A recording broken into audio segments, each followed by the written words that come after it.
अस्सलाम वालेकुम दोस्तों। सिंधी क्रिएशंस प्रेजेंटिंग तारीख़ जूं 7 ख़ौफ़नाक वबाऊं। दोस्तों, हिन वक्त पूरी दुनिया हिकु वॾी मुसीबत यानी वबाई मर्ज़ कोरोना वायरस मां गुज़री रही आहे। दुनिया काफ़ी मुश्किलात मां गुज़री, केतिरा ई माण्हू बेरोज़गार बि थिया ऐं केतिरा ई उन बीमारीअ मां गुज़री मौत जे मुंहं मां बचिया। उन में केतिरी हक़ीक़त आहे ऐं केतिरो सिर्फ़ ख़ौफ़, उन बारे में त अञा कुझु बि नथो चई सघिजे। पर आख़िर दुनिया एतिरी तरक़ी करण जे बावजूद बि उन खां एतिरो छो ख़ौफ़ज़दा आहे, उन बाबति असां ही वीडियो तयारु कई आहे। कोरोना वायरस छा दुनिया लाइ पहिरीं वबा आहे? त ईअं न आहे दोस्तों। अगरि असां तारीख़ में ॾिसूं त उन खां बि वॾियुनि वबाउनि मां दुनिया गुज़री आहे ऐं उहे एतिरियूं त ख़तरनाक हुयूं जो इंसान उन्हनि में मरण वारनि खे बि ॻणे न सघिया। ऐं अॼु जी हिन वीडियो में असां गुज़रियल 7 ख़ौफ़नाक वबाउनि जे बारे में अव्हांखे मालूमात ॾींदासीं। अव्हां ॾिसी रहिया आहियो सिंधी क्रिएशंस ऐं असीं अव्हां लाइ हाज़िर थिया आहियूं तारीख़ जूं 7 ख़ौफ़नाक वबाऊं ऐं उन्हनि जे नुक़साननि बाबति वीडियो खणी। दोस्तों, वबाउनि खे आउं एक्सप्लेन कंदो हलां त जॾहिं का बीमारी हिक खां वधीक मुल्कनि में फैलिजी वञे त उनखे वबा चइबो आहे। नंबर 7, कोकलेज़ली जरासीम जी वबा।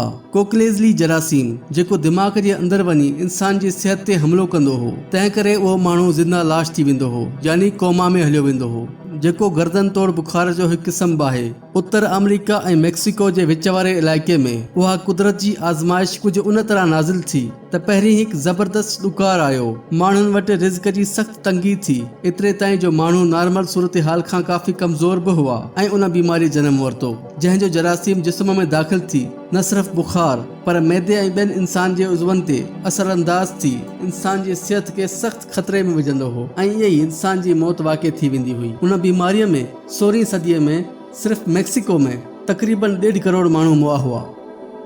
नंबर 6, H2N2 वायरस या एशियन फ्लू जी वबा। दोस्तों, 1957 खां 1958 में हिकु H2N2 नाले वायरस जे करे ज़ुकाम जी बीमारी वजूद में आई, जेको ज़ुकाम शिदत अख़्तियार करण खां पोइ नमूनिया जी शक्ल अख़्तियार कंदो हो ऐं बर वक़्त इलाज न करण सां माण्हूअ जी मौत वाक़ई थी वेंदी हुई। चयो वञे थो त उहा तारीख़ जी सभ खां महांगी बीमारी हुई यानी उन जो इलाज तमामु महांगो हो। उहो जरासीम चाइना खां शुरू थियो, बदकुनि ज़रिए इंसान में मुंतक़िल थियो ऐं ॾिसंदे पूरी दुनिया में फैलिजी वियो ऐं सिर्फ़ 2 सालनि अंदरि 20 लख माण्हू माल ऐं जान खां महरूम कयईं।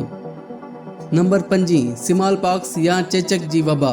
दोस्तों, उहा बीमारी वेरियोला वायरस जे करे इंसान में पकड़ी। उहा हिकु कंटीजियस डिज़ीज़ आहे यानी हिकु माण्हू मां ॿिए माण्हू में टिड़ंदड़ बीमारी आहे। उहा बीमारी इंडिया या मिस्र खां शुरू थी। उन जो अंदाज़ो कुझु ईअं थियो त मिस्र मां मिलियल फ़राओ रामसिस 5 जी ममीअ जे चमड़े ते बि उन बीमारीअ जा निशान मिलिया। उहा बीमारी हिन वक़्त त दुनिया मां ख़तम थी चुकी आहे।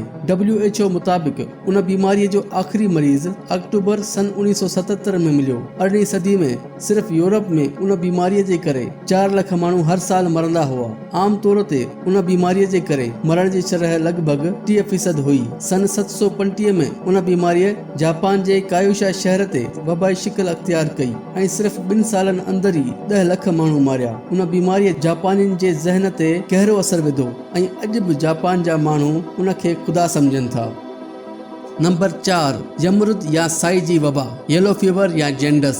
दोस्तों, उहा बीमारी बि मलेरिया वांगुरु इन्फेक्टेड मच्छर जे कटण सां उहो जरासीम इंसान जे जिस्म में दाख़िल थी वेंदो आहे ऐं 3 खां 6 ॾींहंनि अंदरि उहा बीमारी इंसान खे पूरी तरह वकोड़े वेंदी आहे ऐं अगरि उन जो इलाज बर वक़्त न कयो वियो त सिर्फ़ 8 खां 10 ॾींहंनि अंदरि इंसान जी मौत वाक़ई थी सघे थी। उन बीमारीअ में अखियुनि समेत पूरो जिस्म पीलो थियण खां अलावा तेज़ बुखार, मथे में सूर सां गॾु मसल में बि यानी इंसानी गोश्त में बि शदीद तकलीफ़ पहुचे थी, जेका मरीज़ जे बर्दाश्त खां ॿाहिरि थी वञे थी। उहा बीमारी अफ्रीका मां शुरू थी, अॼु जे वक़्त में तमामु घटि आहे, पर 1600 खां 1900 ताईं उहा दुनिया जी सभ खां ख़ौफ़नाक बीमारी हुई। उन बीमारीअ में अमेरिका जहिड़े मुल्क में लखे माण्हू मुआ ऐं अगरि को इंसान उन बीमारीअ में सीरियस थी वञे उन जे बचण जी सिर्फ़ 50% उमेद हूंदी आहे। जीअं त साइंस अॼु उन जी वैक्सीन ठाही आहे, पर पोइ बि अफ्रीका जे कुझु हिस्सनि में उन जो शदीद हमिलो अञा ताईं बि थिए थो।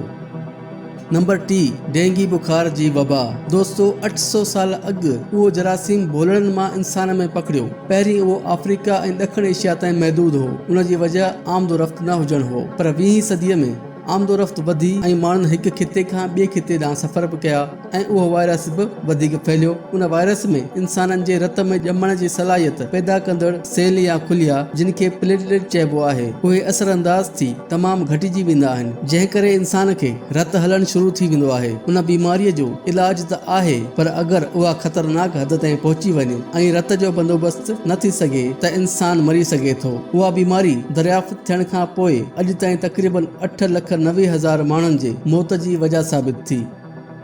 नंबर 2, स्पेनिश फ्लू जी वबा। दोस्तो, पहिरीं जंगी अज़ीम खां पोइ जॾहिं इंसान तबाही खे विसारे पंहिंजे ज़िंदगी जी नई शुरूआत करे रहिया हुआ त कुदरत जो उहो कहर स्पेनिश फ्लू जे शक्ल में इंसाननि ते टुटो। उन बीमारीअ 1918 में जनम वरितो। चयो वञे थो त उहा बीमारी जंग तां वापसि ईंदड़ फ़ौजियुनि मां पखड़ी, जंहिं ॿारनि, जवाननि ऐं बुज़ुर्गनि खे बराबरी सां मुतासिर कयो। तमामु घटि वक़्त में उहा बीमारी पूरे दुनिया में पखिड़िजी वई ऐं जीअं त असां सभु ॼाणूं था त गैर मुस्लिम सूअर जो गोश्त वॾे शौक़ सां इस्तेमालु कनि था। तंहिं करे उहो बि चयो वञे थो त उहा बीमारी H1N1 नाले वायरस जे करे सूअरनि मां इंसाननि में मुंतक़िल थी। उन बीमारीअ में इंसान खे अचानक बुखार, तेज़ ख़ारिश, खंघि ऐं अखियूं ॻाढ़ियूं थियण सां सख़्त तकलीफ़ थींदी आहे, जेका मरीज़ जे बर्दाश्त खां वधीक हुई। हिन वक़्तु उन बीमारीअ जी वैक्सीन मौजूदु आहे, पर जीअं त हीअ हिकु वबा आहे ऐं हिकु इंसान मां ॿिए इंसान में तेज़ी सां पखिड़िजे थी, तंहिं करे उन बीमारीअ में अॼु ताईं तक़रीबन 5 करोड़ माण्हू मौत जो शिकार थिया।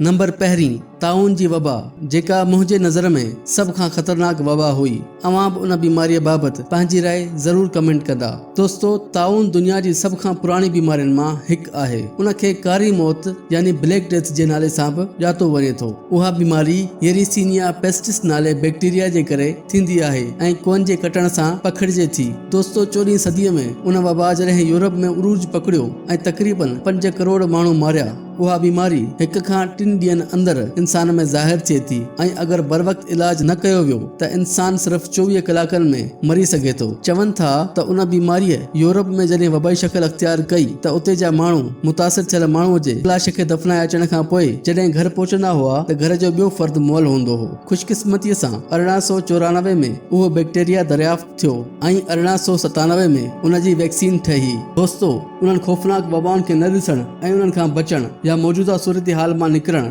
इहा बि रब जी असांजे मथां हिकु वॾी इनायत आहे। उमीद करियां थो त अव्हां खे असांजी हीअ कोशिश ज़रूर पसंदि आई हूंदी। कंहिं बि ग़लती जी सूरत में पंहिंजी राय खां ज़रूर आगाह कजो। वधीक अहिड़नि वीडियोज़ जे लाइ सिंधी क्रिएशन्स खे लाइक कंदा ऐं सब्सक्राइब कंदा।